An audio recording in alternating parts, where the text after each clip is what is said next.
when, after the shock and awe bombing in Iraq, the Christian Peacemaker Teams, now start to tell you a little bit about Christian Peacemaker Teams. Yeah. Christian Peacemaker Teams had gone to Iraq before the bombing started. They knew that this war was going to start. They wanted to do something to try to prevent it. So they went to Iraq.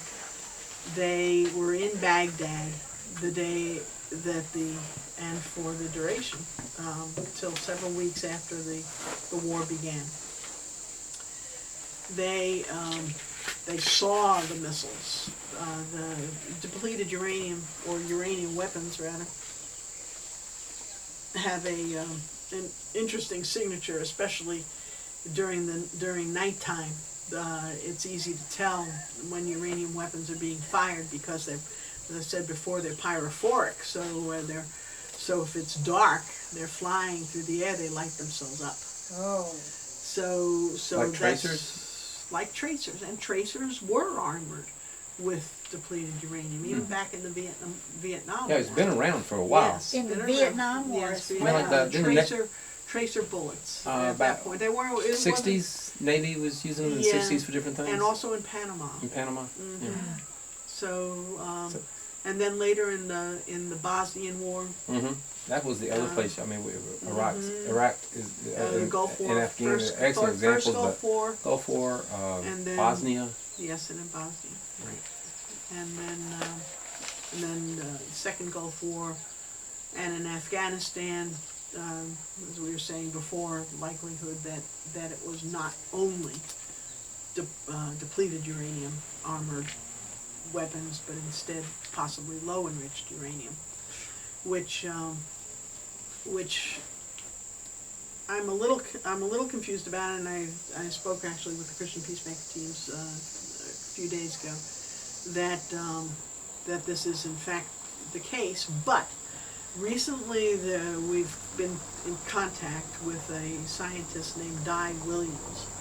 Now, Christian Peacemaker Teams, just to give you an idea of who they are, I'll say that they are, because in order to be a Christian peacemaker, you have to have been trained in nonviolent conflict resolution. And though I am a peaceful person, I have not had such training. But I am a local contact, I suppose, for the Christian Peacemaker Teams, which are their uranium weapons campaign is headquartered up in northern Indiana.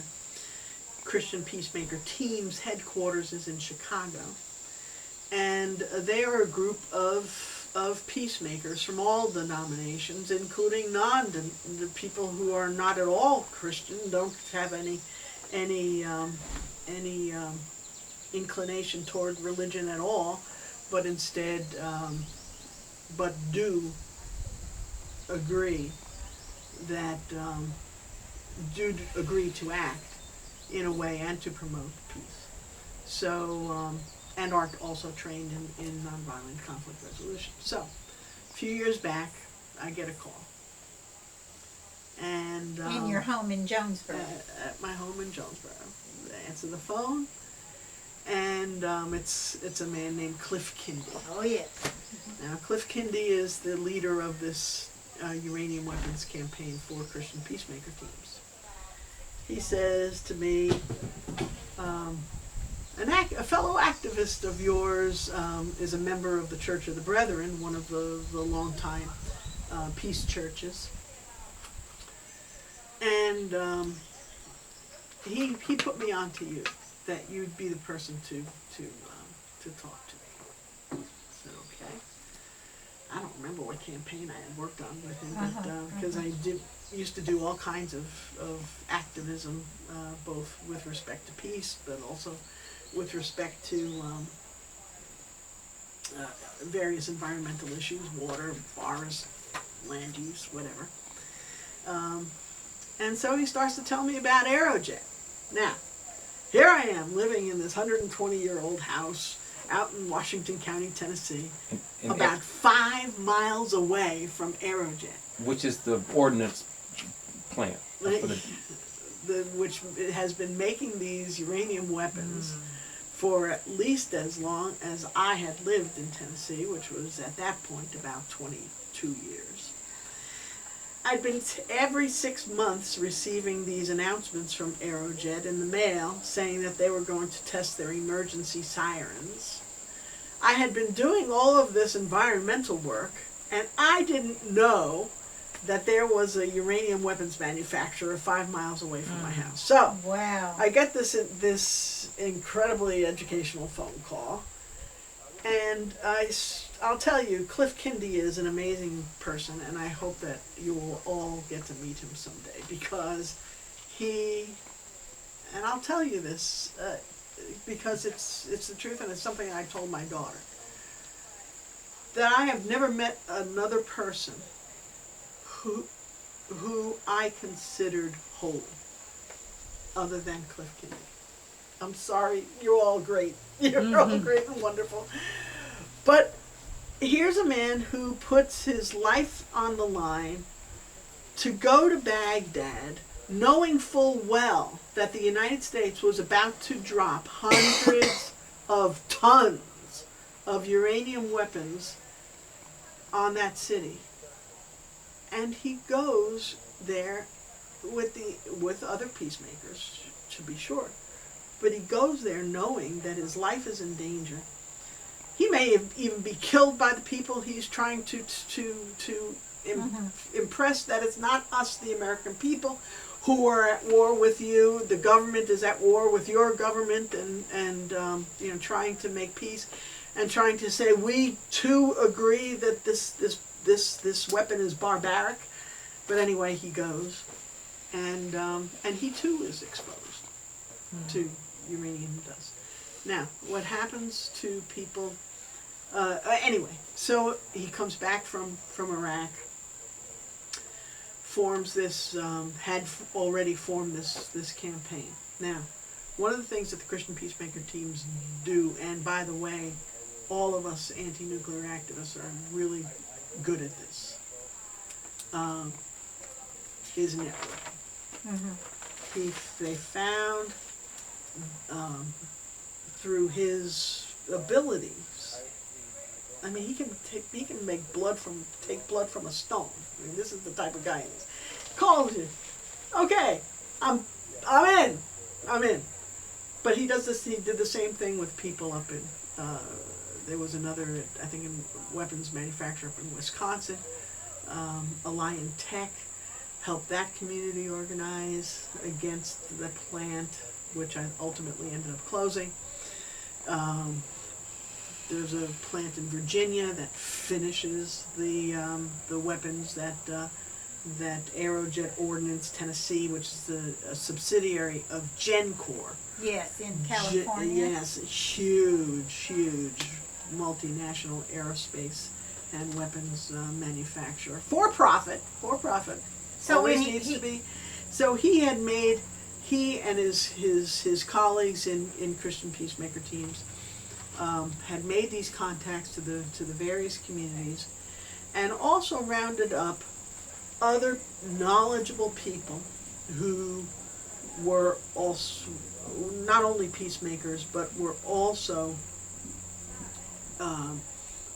knowledgeable of this horrible weapon. So then he says, I want to come and visit. Right.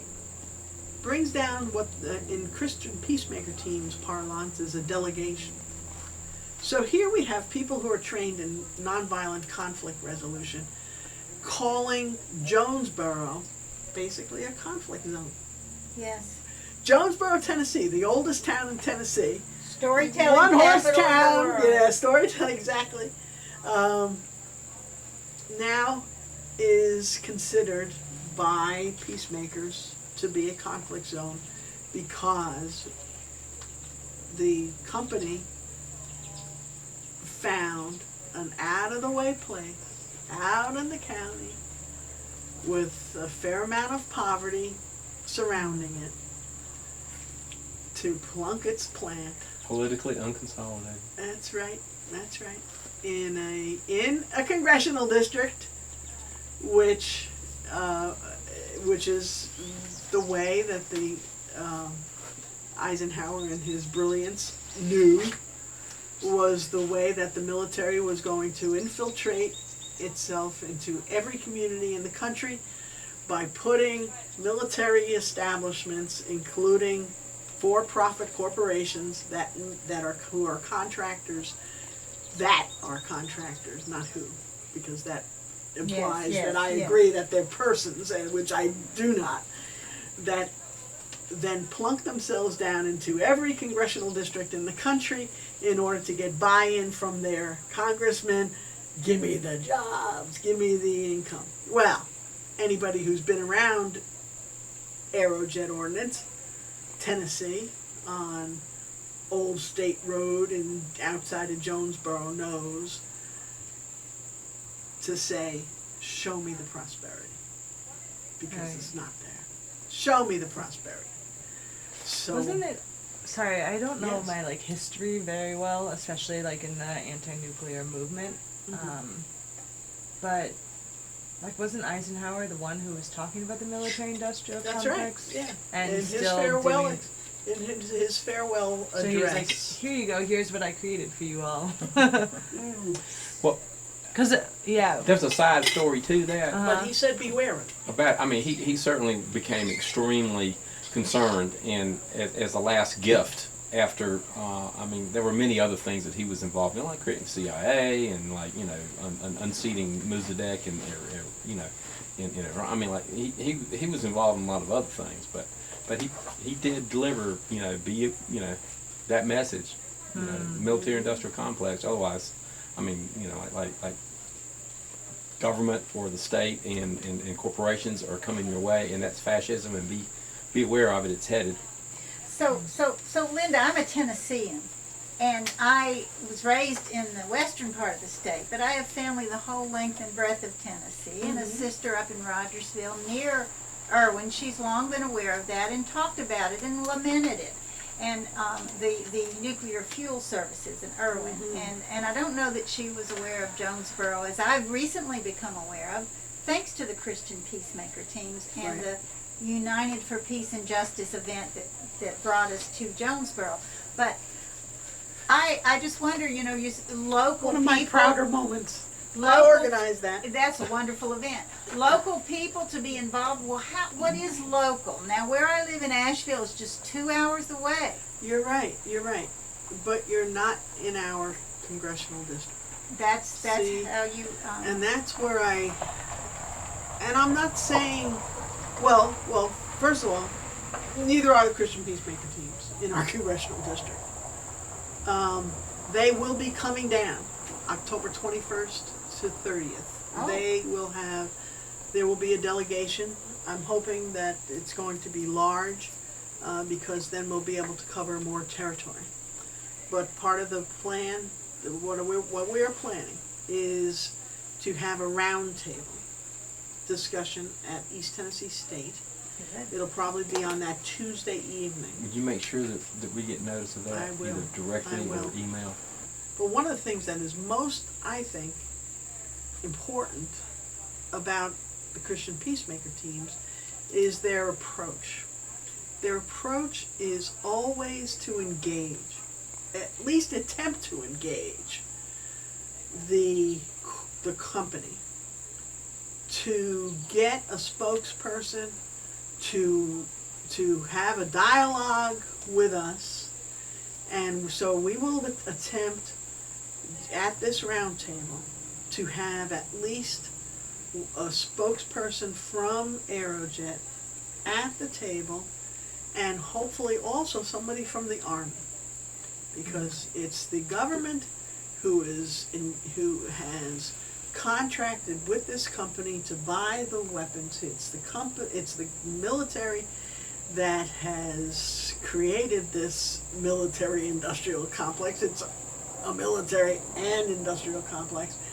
Those people, the military in America has to answer to our civil leadership. So we will also ask for representation from our congressional